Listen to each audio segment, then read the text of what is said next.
Your jump to freelance starts here. Welcome to the jump moment.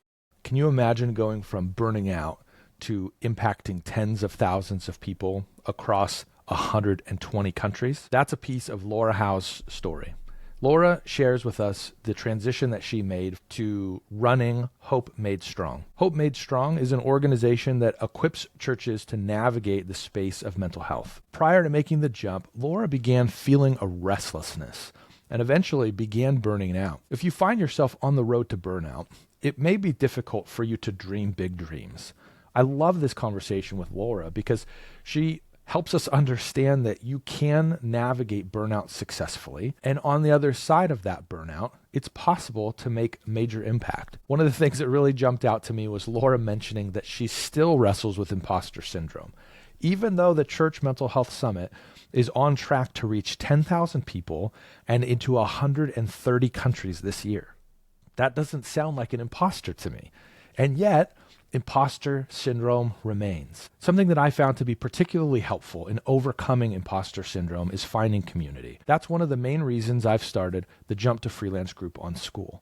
It's a community of people who are doing the same thing as you, working toward making the jump to freelance. The reason community has such power when it comes to dismantling imposter syndrome is that you'll realize that most of the challenges that you're facing in your business are actually problems that other people are facing in their business. What it does is it dismantles that we're the problem, that we're not good enough, and that we don't know what we're doing. Being in a community of like-minded people attacks imposter syndrome. If part of your struggle to make the jump to freelance is tied to imposter syndrome, I would invite you to consider joining the group. All right, now on to the conversation with Laura Howe. I hope you enjoy it. Laura, thank you so much for taking some time to share your story about your jump moment and how you started what you started. So let's start there and tell us a little bit about what you're doing.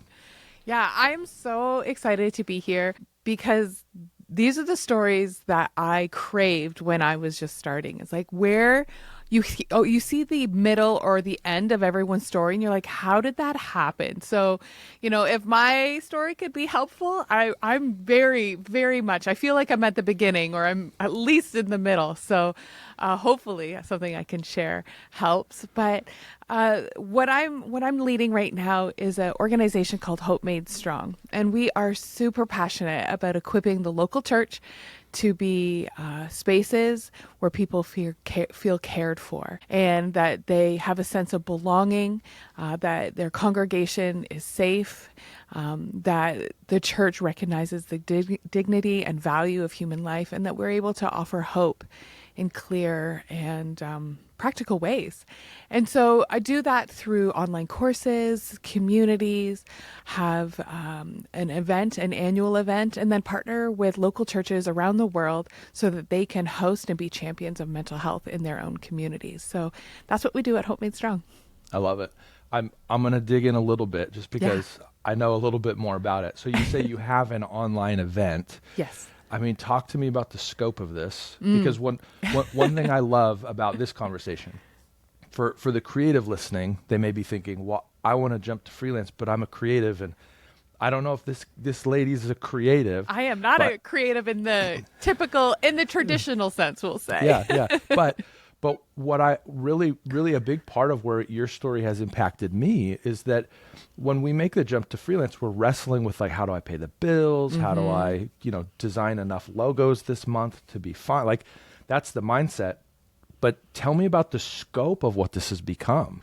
Yeah, it has been such a humbling and honoring journey that has only lasted 6 years. So this is why I feel like I'm very much at the beginning. So 6 years ago, just had this passion to say, okay, how can we do better in church around mental health? And my background is a clinical mental health social worker. So I do not have ministry experience. I have zero business experience, entrepreneurial at heart, to be honest with you, obviously, but didn't know that at the time. I just knew that it felt like there was a gap and everyone was talking around it, but no one was able to like pinpoint it and put their finger on it. And I just felt this nudging from the Lord and this restlessness, to be honest, to be able to, okay, I can do something in this space. Let me just try. Okay, Lord, I'm gonna just try and see what can happen. And that happened right at the end of 2019 or mid 2019. And really, went serious in the beginning of 2020, which is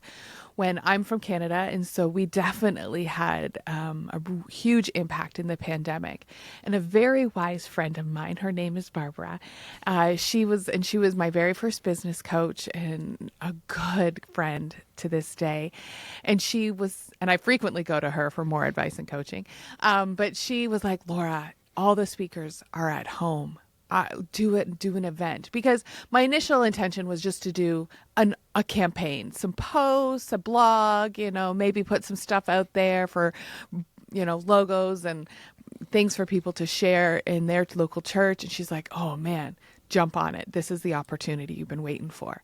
And so the first event that we had was on October 10th, World Mental Health Day, and we had just over 2,000 people, which was absolutely incredible because we planned it in 8 weeks. Like it was from start to finish, 8 weeks, 2,000 people. That's amazing. But the crazy part, that was huge. Like I was hoping for 500.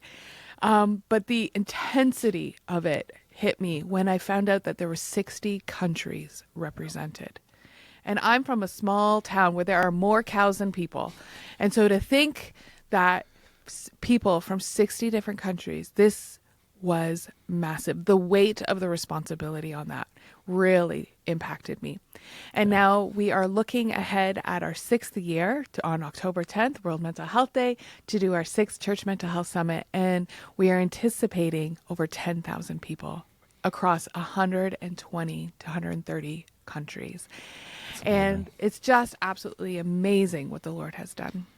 Yeah, I love it. And to me, the thing that's so profound about it is I think sometimes life steals the wonder and kind of the dreaming from us. I mean, I say this as I get older, the practical problems of life, you know what I mean? It's like, should I go draw a picture? Well, then I think, how can I monetize it? Or Right? how does that help my business? Or like, should I be spending any of my time doing things that don't equate somehow to meeting a practical need? Yeah. And I think what's so powerful to me about even just being a part of this in some way and kind of watching you as you do this, it's just incredible the things that can be accomplished when we lean into stuff. And so I think, to me, it's a little bit of that, almost like a childlike wonder of like, whoa, what if could we? And so I think there's something really beautiful about what you've built, not just in the fact that it's impacting a lot of people, but I think for me personally, in the fact that it kind of rekindles this ability to dream that maybe this thing can turn into something. Because I think that's a really important part of starting anything. You have to be able to have a vision. And if all of your visions are met with, that's not possible, then I think you're going to struggle. And I think it's going to be hard. And so that's something I think uniquely creative. That's part of why I think you're a creative. Come on, get on the show. It makes a ton of sense to me. So I love that. Tell me a little bit about what you were doing before this. So, you'd said around 2019, it all started. What was, what did life look like prior to that? Yeah, this is a story I haven't shared too much about. I have in some of the courses on burnout and compassion fatigue, so there's a little Easter egg there. But haven't gone into it too much in podcasts or events or things like that, because people always want to hear the end story, but they might not want to hear the struggle that got you there. And there's this quote, I'm going to butcher it, but the quote is like, the energy or the work that it takes to change, or the pain that it takes to change has to be less than the pain to stay. And I think I totally butchered that, but that the concept is there. And I think that's what I was experiencing, because as a woman who grew up in a fairly conservative environment, not a lot of education in my family, I thought my options was to be a teacher, to be a nurse, to be a missionary, or social worker. And so I kind of fell into this space as a social worker, because I was that girl that was bossy and had an opinion, and I just didn't fit the mold. I didn't want to get married and have babies, and most of my friends did, and I was just like, I don't want to do that. That doesn't suit me. And so I fell into this role as a social worker as a default. And what I found out there is that the restlessness started right away, right from school, and grew for 15 years, was feeling restless, but didn't always have the language to describe it. And so as I was working as a social worker and therapist, love supporting individuals. My goal was to help people in a way that was practical, that I could see in front of me, that wasn't just lofty ideas and academic or policy.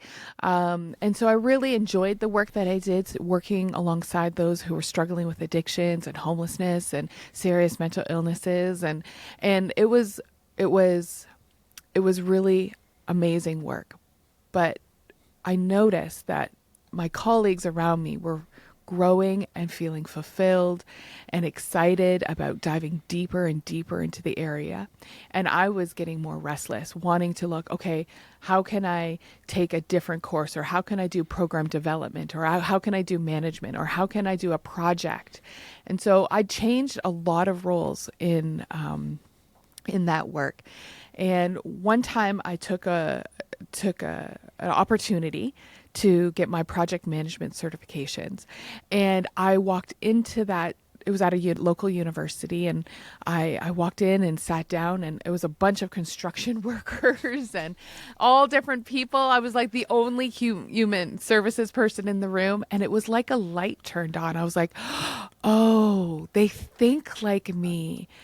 I just don't fit into that human services role like I thought I did. And it was like this awakening and realizing that there was so much else out there. After that, during that time, around that time, because you have to work full time at the same time when you're in school as an adult with children and a mortgage, that, whole bill thing is always there. So still working.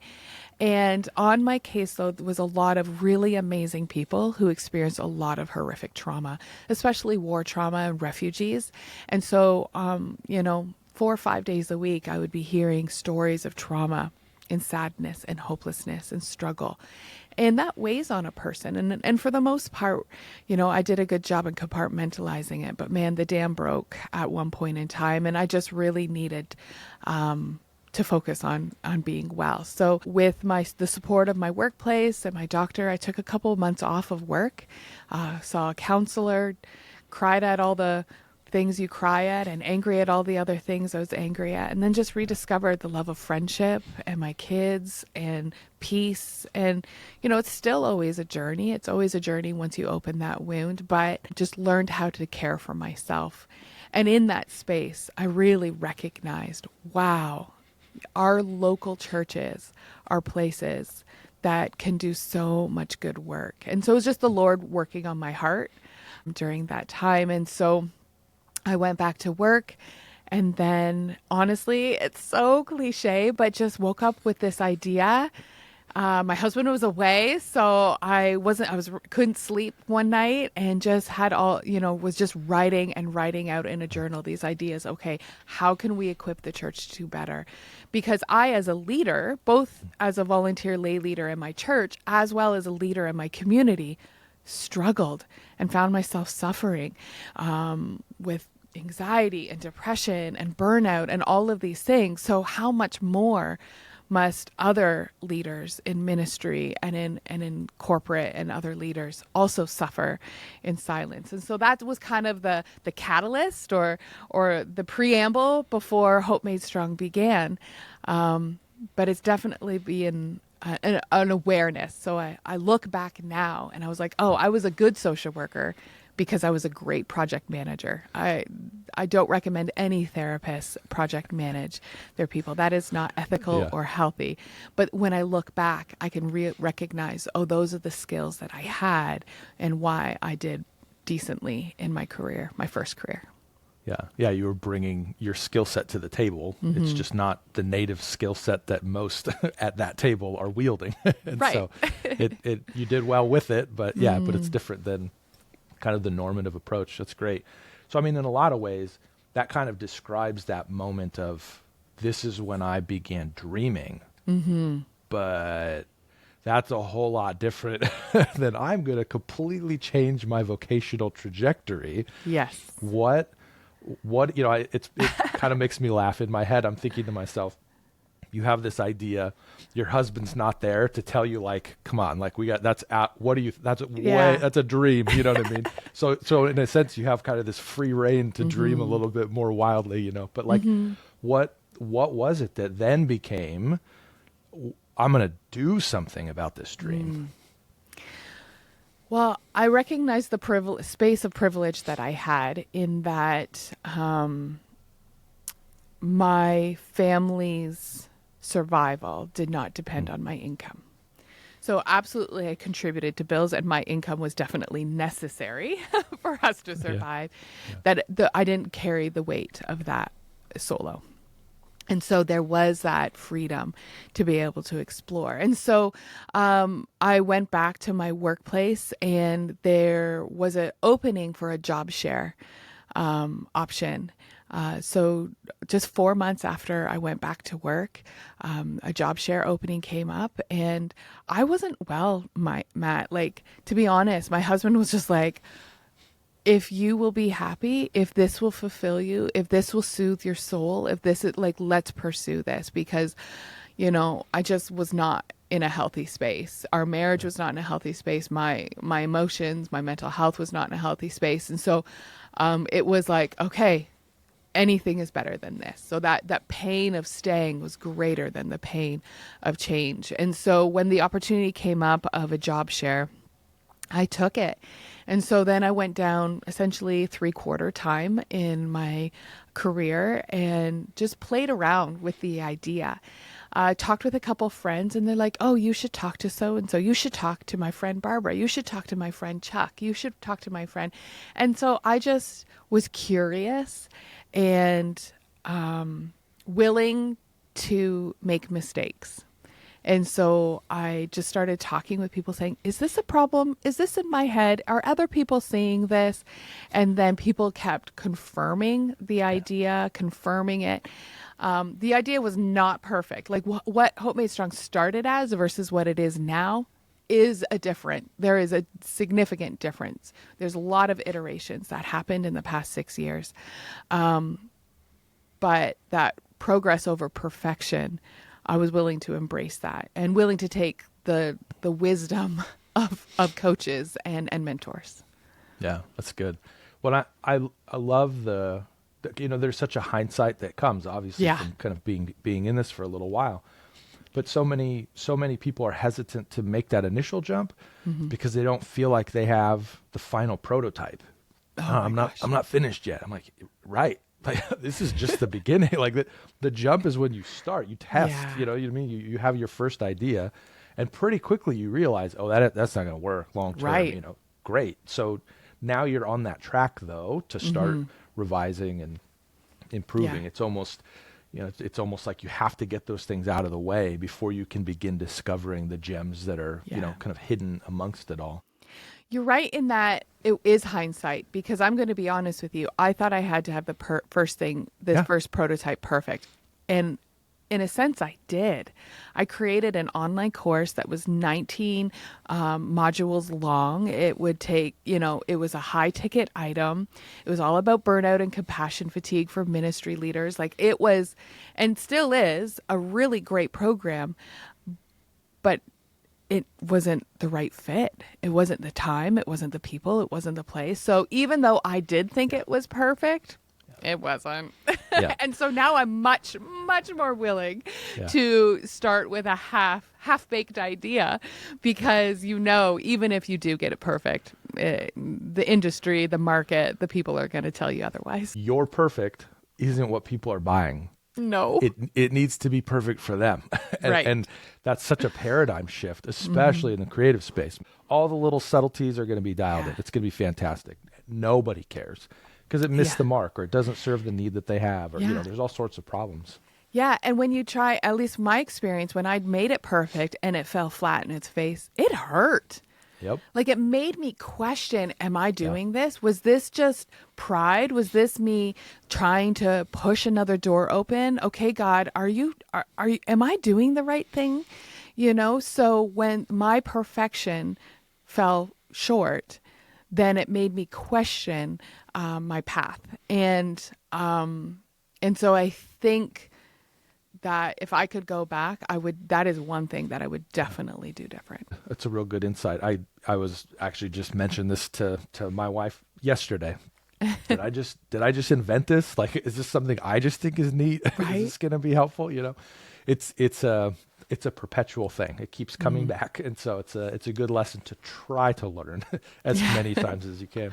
I was going to say, or learn many times over and over. Yeah. And over. Yeah. Yeah.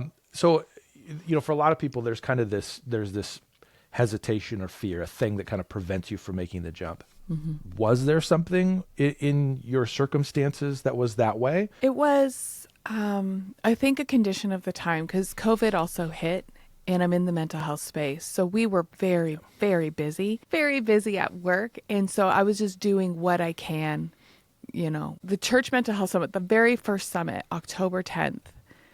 So I was 10 months into what I was doing. My first course fell flat. I wasn't making any money. I didn't pay myself for 3.5 years. So that was only the first 10 months of that. So I wasn't paying myself anything. And when the summit clicked, something clicked there. That was the aha moment that said, okay, there's something here. I just need to retool and, drop the pride and say that I know what people need, because we often do that as therapists, and just say, okay, I'm willing to be led both by the Lord and by the people who are telling me what they need.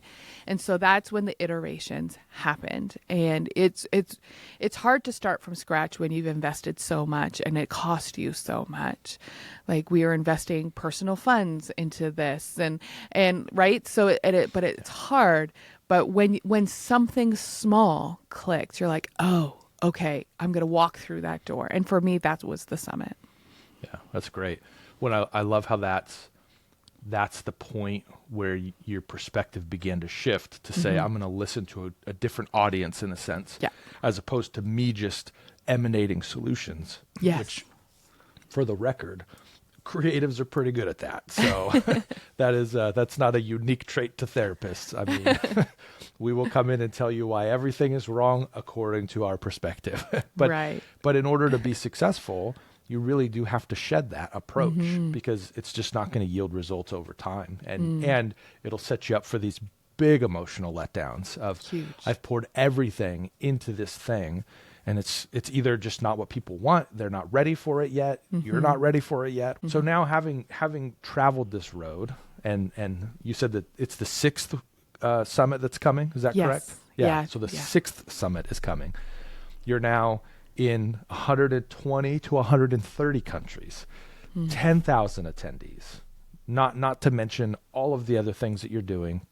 You're a half a decade removed from this season of kind of rebounding from all of these things. And I just want to say, I appreciate that was the catalyst. For me personally, that was the catalyst as well. That there was this season of burnout in ministry, and then there was kind of this like bumpy road post that for a little bit. And then it wasn't quite another season of burnout, but it was essentially like you're on the train to burnout. And I'm like, I'm going to get off real early here because I've been on this road before. Yeah. But in some cases, that jump to freelance, I sort of describe it as the push to freelance, where it's like, no, I literally have to do anything else. And so we'll start here, because the spin up time for me to say, I quit, and now what have I done, is very narrow. It's very short, as opposed to, 7 rounds of interviews or whatever. So I appreciate that was the catalytic moment for you, just because I think that that's a legitimate one for many people. And so I never want to just to make this idea of freelance look to be like this perfect, easy road. I think that's a really dangerous perspective for people who are dreaming. And so I just appreciate that you're willing to share that's sort of the catalytic moment for you. I think that's real for a lot of people. So thanks for sharing that perspective. So now, having some of this time in between that tense and emotionally complex and challenging situation, what advice would you go back and give yourself? The doors that have been opening lately have been really impressive and fancy doors. And And I gonna be honest, I still struggle with imposter syndrome. I still struggle. Do I belong here? Are these the conversations that I should be a part of? Are these the collaborations? Like, what do I bring to the table? And I think if I had to go back and send myself a voicemail, I'd be like, deal with the imposter syndrome, deal with what you bring to the table, and be confident in what the Lord has called you to do, and know what is unique about your voice and your perspective and your contribution to this space, because I think I would have moved a little faster. It's been 6 years, and honestly, it's gone very, very fast, but I've been quite timid, and that might be the gender bias that I grew up with, is that, women are quieter, we're not as sit in leader roles, or if it's the Canadian in me where, I need to be polite and sit back, or the social worker in me where as a counselor and therapist, we don't infer our opinions on other people, but we let other people guide. And so all of those things have really contributed to me to be more timid in this space. But if I could go back, I would encourage myself to show up in a more bold way, to lean in a little faster, to take those risks a little bit deeper, and to be okay to take up space. And I think that's what I would share with myself. Those are good challenges for anybody, in particular. Like, address the reality in your space. Look at where you come from. Look at your background. I think as you're talking, I think of, okay, what are the things that are limitations for me? All of us have something, maybe that we don't even acknowledge, that kind of holds us back from acting. But I think that's great. Well, I'm thankful that you have received that advice from your today self, because the thing that you're building is remarkable, and it's incredibly helpful. I think it's a gift to the church. I think it's something that, in order for the church to care effectively for people, it's an area that we need to get better in. And so I'm thankful that you're persevering through it, and you're navigating kind of the complexity of what it looks like to continue to move forward, because it is complicated. We all have that. And to me, you're an expert, not an imposter. And so I don't know if that holds any weight, but I think you're doing amazing stuff. So thank you, Matt. Thank you for taking the time to share it. I know that sometimes these stories are, well, they're always personal, but sometimes they're complexly personal. And so I just appreciate that you're willing to share that, and just be open with us and with, whoever's listening, to kind of help encourage them as they consider a jump to freelance as well. It's my pleasure. Go get it. I hope you enjoyed this conversation with Laura as much as I did. One thing that really jumped out to me was Laura's comment about launching imperfect. There's something about creatives where we just have this desire for everything to be perfect. We think that we can't launch until all of our ducks are in a row. But that actually backfires against us. And for some, it actually prevents us from making the jump to freelance. The jump to freelance doesn't require that we have the perfect business built, the perfect plan built. It just means that we're willing to work over time to figure out what that looks like. If you find yourself on the fence, stuck in this place of dreaming, let me encourage you to take a step today. Thanks for listening to The Jump Moment. To find support for your jump to freelance, join our community at jumptofreelance.com.